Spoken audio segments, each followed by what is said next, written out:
Something you'll find in all traditions when you're working with spirits, doesn't matter what spirit it is, deity, god, goddess, land spirit, fae, demons, angels, whatever it is, if you are dedicating yourself to a certain practice with a certain spirit, you are going to be making offerings.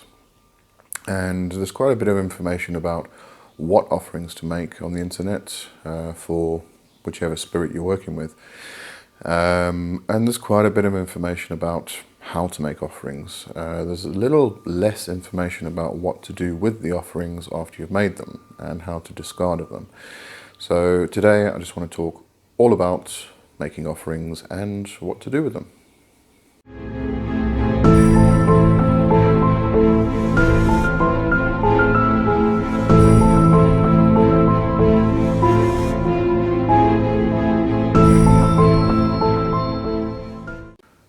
Okay, so when it comes to offerings, there's a variety of different ways you can go about this actually.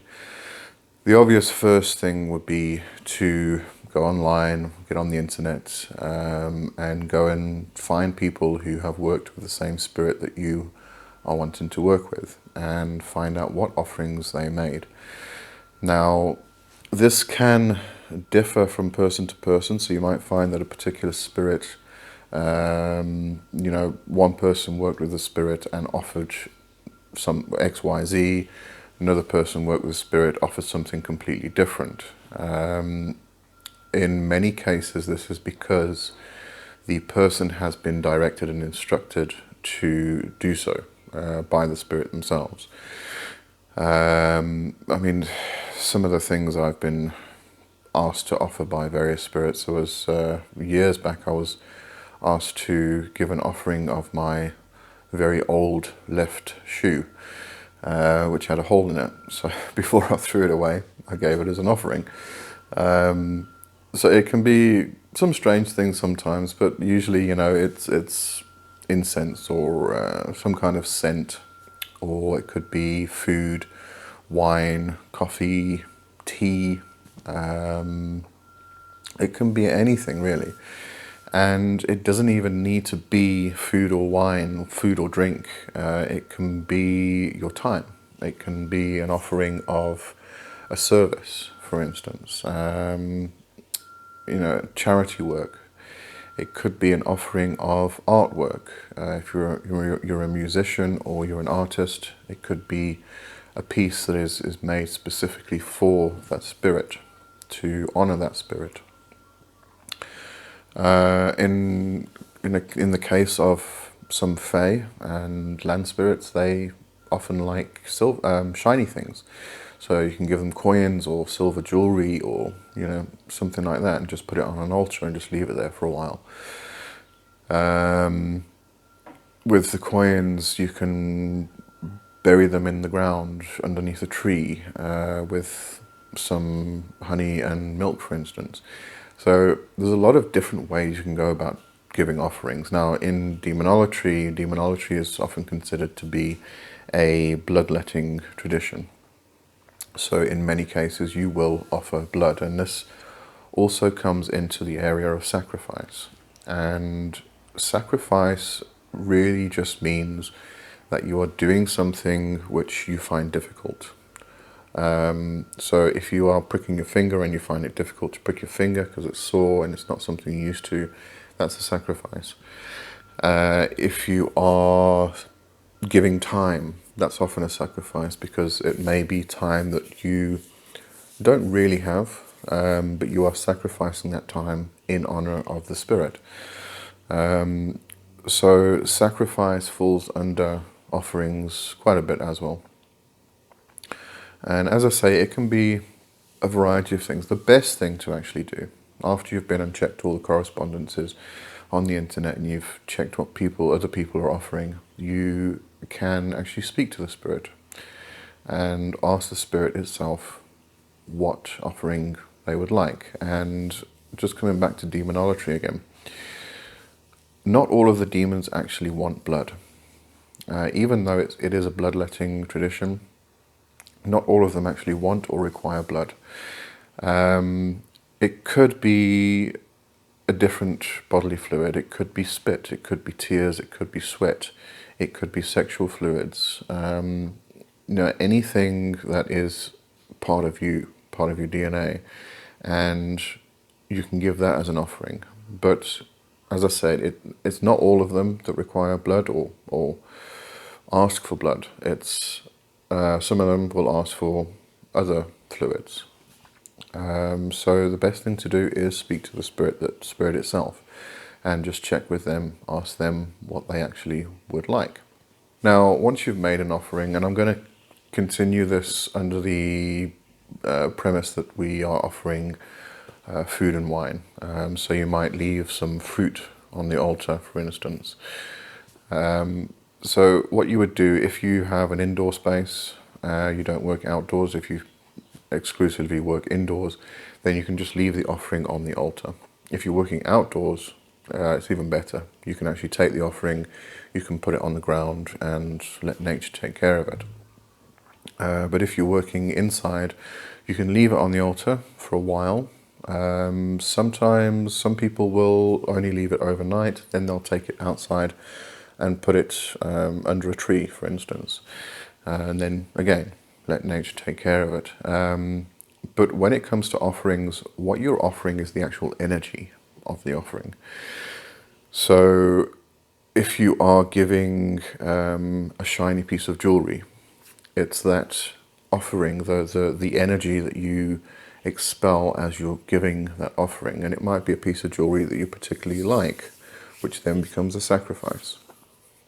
But going back to food again, if you are leaving fruit out as an offering, then it's the energy from the actual food that the spirit will consume.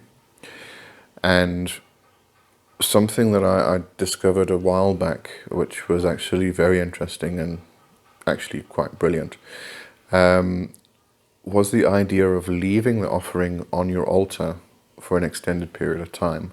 And that extended period of time means that the food itself will start to rot, decay.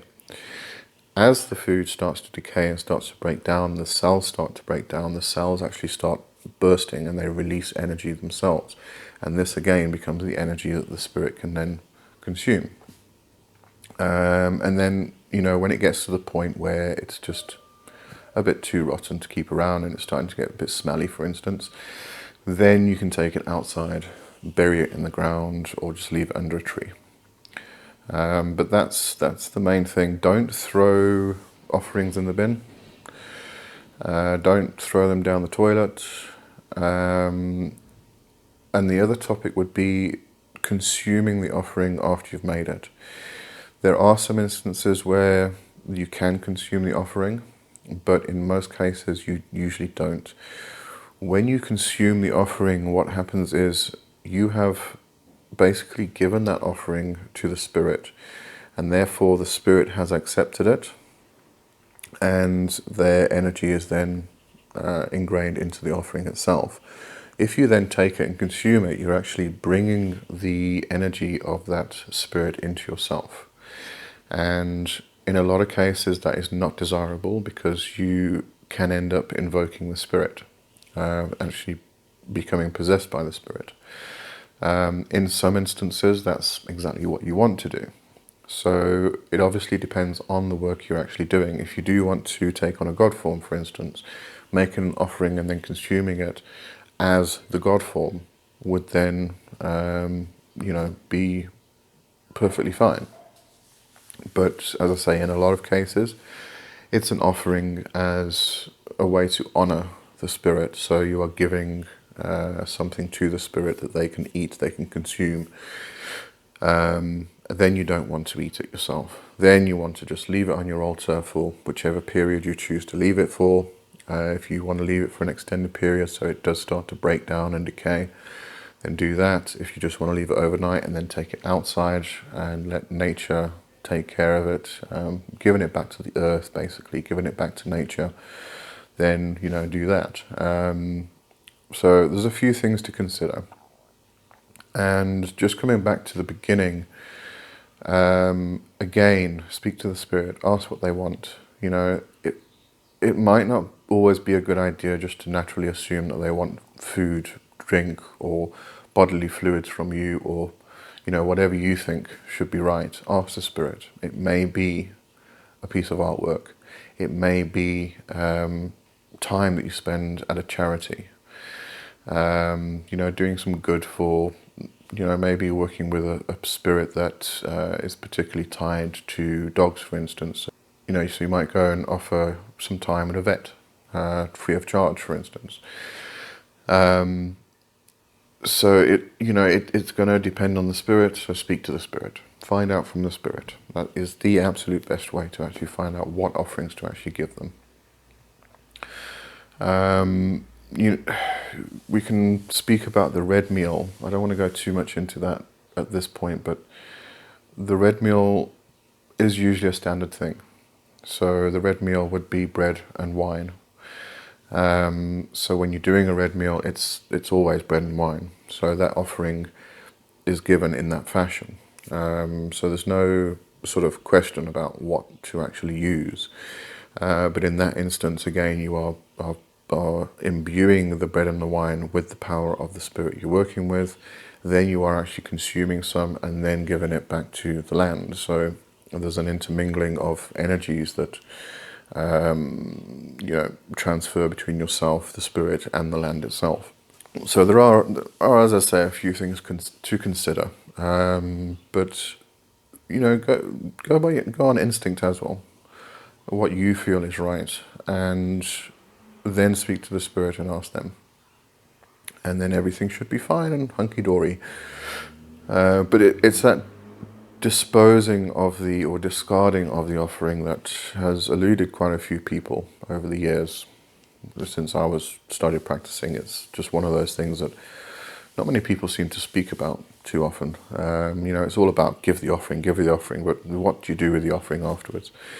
So as I say, there's a few options there that you can work with, and I hope it goes well for you.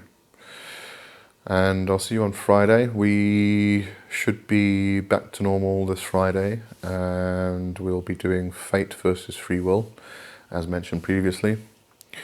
And I hope to see you then. Otherwise, I'll see you next week. Have a good one. Cheers.